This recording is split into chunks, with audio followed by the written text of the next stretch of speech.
Como sabéis, yo pertenezco al grupo de neurobiología del sistema visual y terapia de enfermedades neurodegenerativas de la retina, que es un grupo multidisciplinar, porque hacemos tanto estudio sobre la evolución natural de los procesos degenerativos en modelos animales, pero también en relación con pacientes, y al mismo tiempo estamos interesados en desarrollar terapias. Algunas terapias, como la que contaba Nicolás, terapia génica, terapia farmacológica, pero también estamos interesados en posibles nuevas terapias, posibles nuevas dianas terapéuticas, y aquí es donde entra el tema de la microbiota. Tengo que deciros que no somos expertos en microbiota, pero sí que estamos empezando a indagar si esta microbiota puede ser o no una buena diana terapéutica como complemento de otras muchas posibles terapias para la retina. Se comentaba a lo largo del día, y lo apuntaba sobre todo el doctor Mendoza, hablaba del impacto importante que tienen estas enfermedades degenerativas, también de la retina, sobre el estado de salud general, incluso sobre la esperanza de vida, sobre la morbilidad en los pacientes. Pero ocurre que no solo la patología afecta al estado de salud general, sino que sabemos que el estado de salud del paciente afecta de forma muy marcada a la evolución de la patología.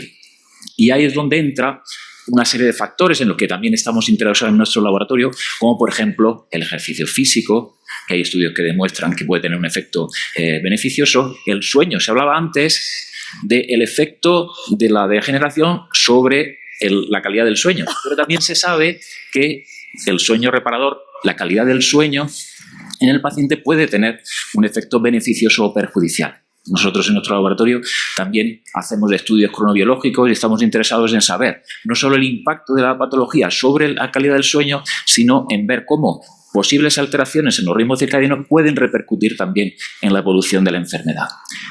Me centro en el tema de la microbiota.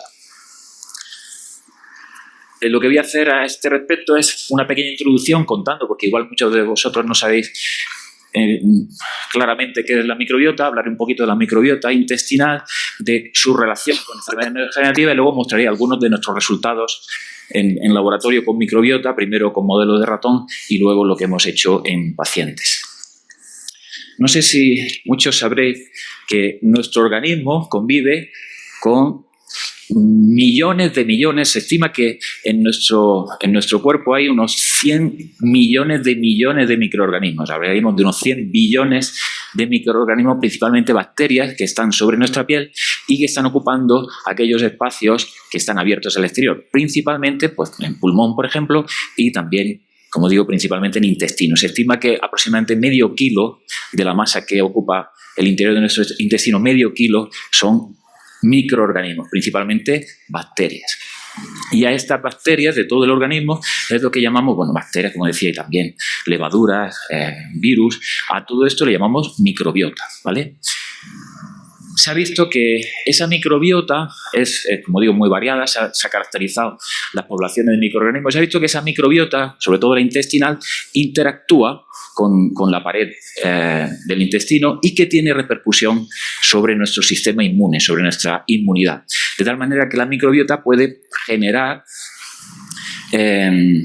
puede promover o bien respuestas de tolerancia o bien respuestas de activación del sistema inmune, según la interacción de esa microbiota con la pared intestinal. Y se ha visto que esta interacción es bidireccional, o sea que la microbiota puede afectar a nuestro sistema inmune según las poblaciones que aparezcan y que nuestro estado de salud y también nuestro estado inmune puede repercutir sobre las poblaciones que aparecen en nuestro intestino.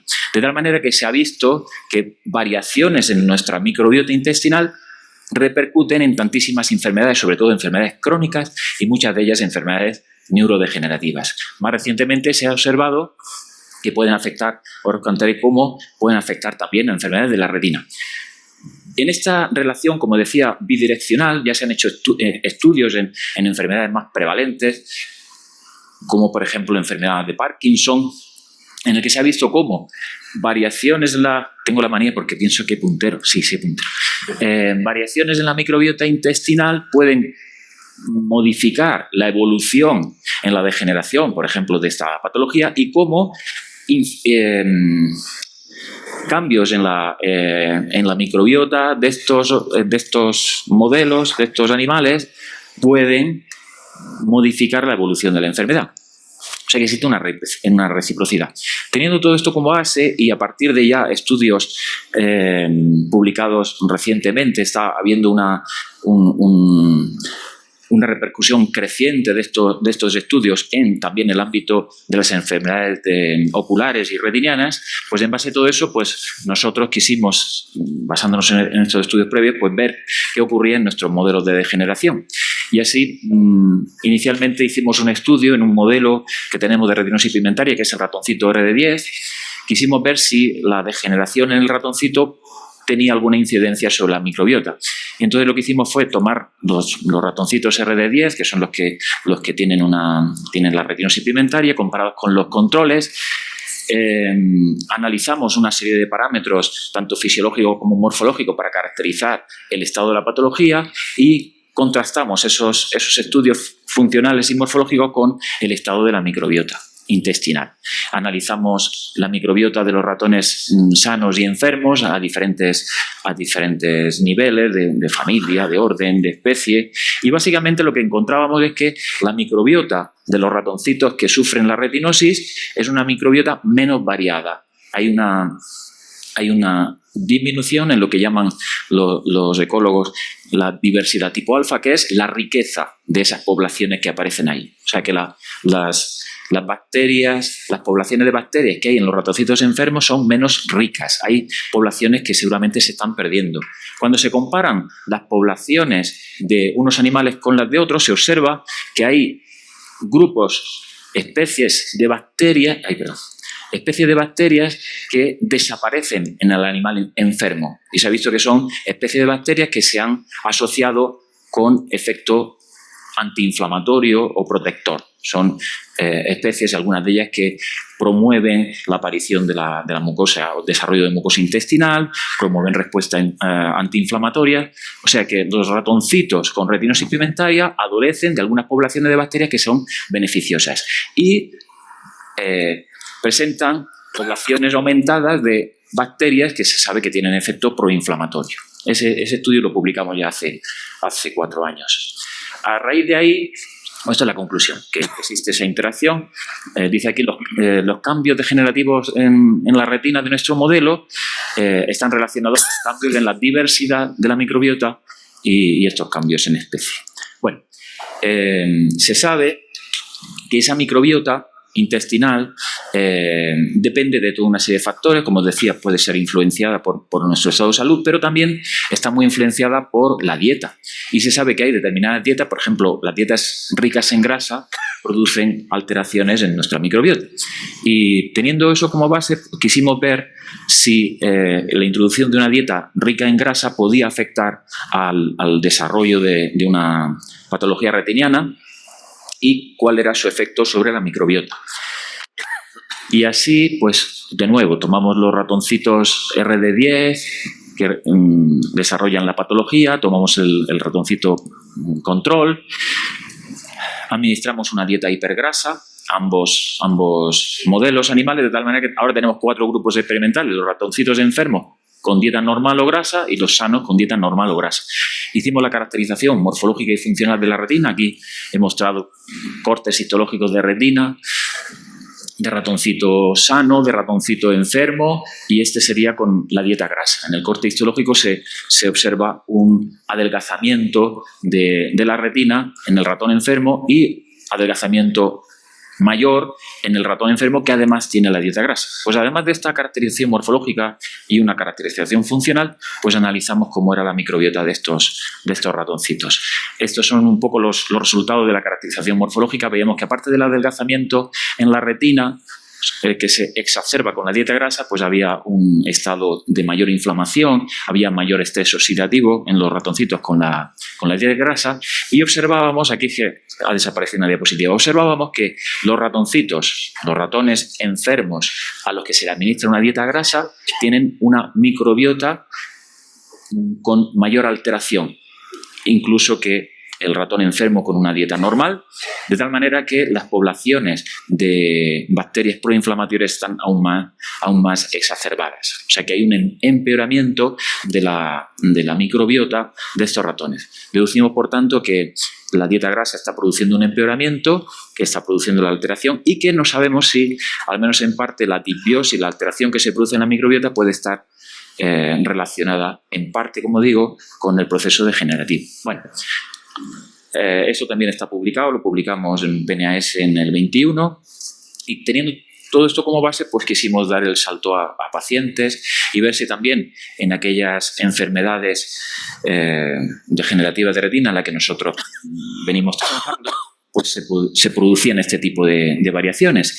Y así utilizamos como modelo de trabajo una población de pacientes afectados por distrofia coroidea areolar central, que son esta familia de Cantabria, que está por aquí Jesús, que es miembro de esta familia. Esa familia ya, sabéis que venimos trabajando unos años con ella, se ha hecho la caracterización de algunos de los pacientes, caracterización morfológica de la retina de esos pacientes, se hizo la OCT, el OPTA, de esos pacientes, estudios que ya están publicados y también sabéis que en relación con esa familia hemos desarrollado un ratoncito, lo contaba Nicolás de esta mañana, tenemos un avatar con la mutación que porta esta familia y ese ratoncito ya lo tenemos caracterizado en el laboratorio. Ya estos también son estudios que se publican hace un par de años.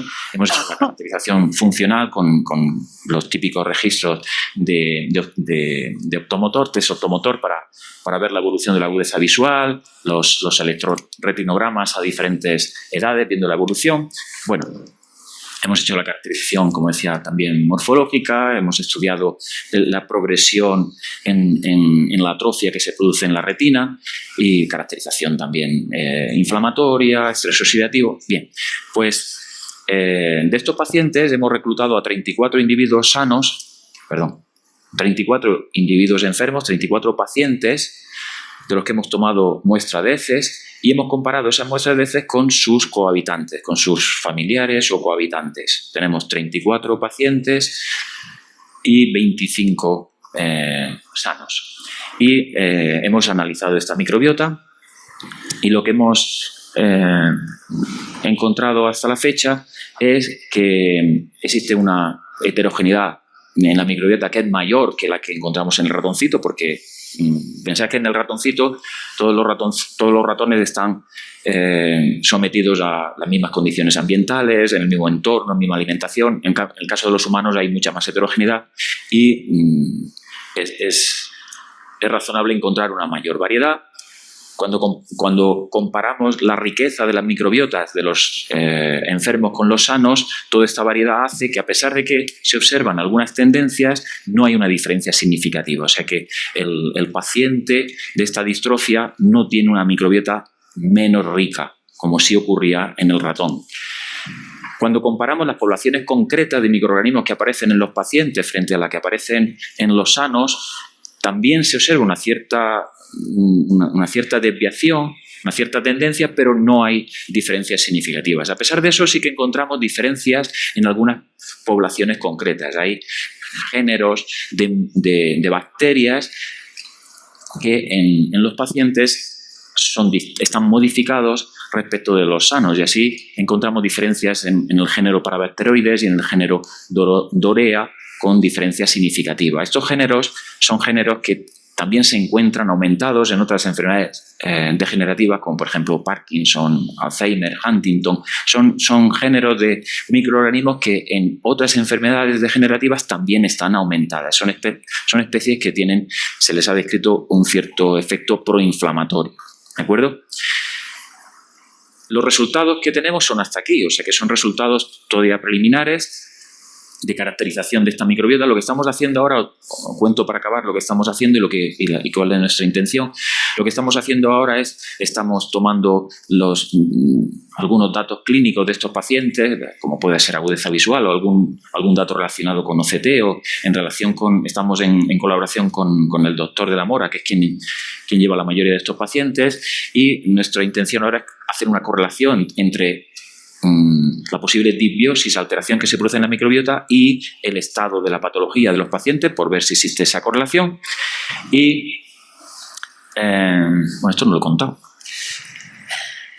Me pasa esta diapositiva. Quería contaros que, además de estas diferencias, es que nos hemos tomado un poco el tiempo de, además de analizar diferencias comparando los grupos completos, paciente sano, pues hemos tomado la molestia de mirar familias concretas, ¿no?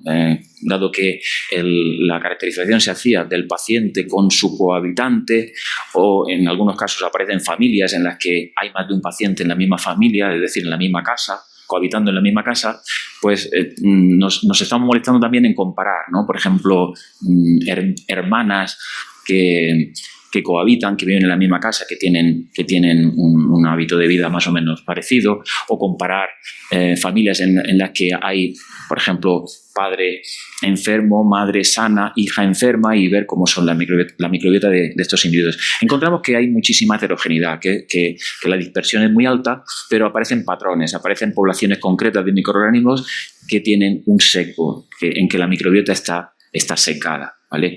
Y esto para nosotros es interesante porque esto devela que ahí podría haber una diana terapéutica, que esto sería posiblemente susceptible de terapia. Y es un poco la conclusión y es un poco esto hacia donde vamos. Lo que pretendemos hacer ahora es, además de esta caracterización general metagenómica que hemos hecho de la microbiota, lo que planteamos a partir de ahora es hacer lo que llamamos una metabolómica de la microbiota, es decir, caracterizar los metabolitos que se desprenden de la actividad de esa microbiota y hacer una tipificación de la microbiota de estos individuos para tener una caracterización, como digo, no solo de las poblaciones, sino de las consecuencias de la actividad metabólica de esa microbiota.